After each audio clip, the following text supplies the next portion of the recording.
Drill holes in the wall to align the position of the installation bracket. Put the inverter onto the iron sheet. Battery interface connection.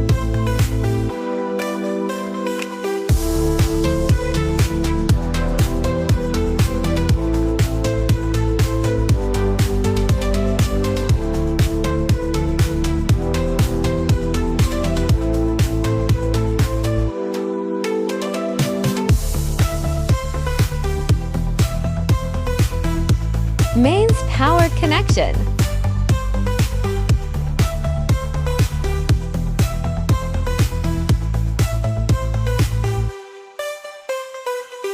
The same connection loading port.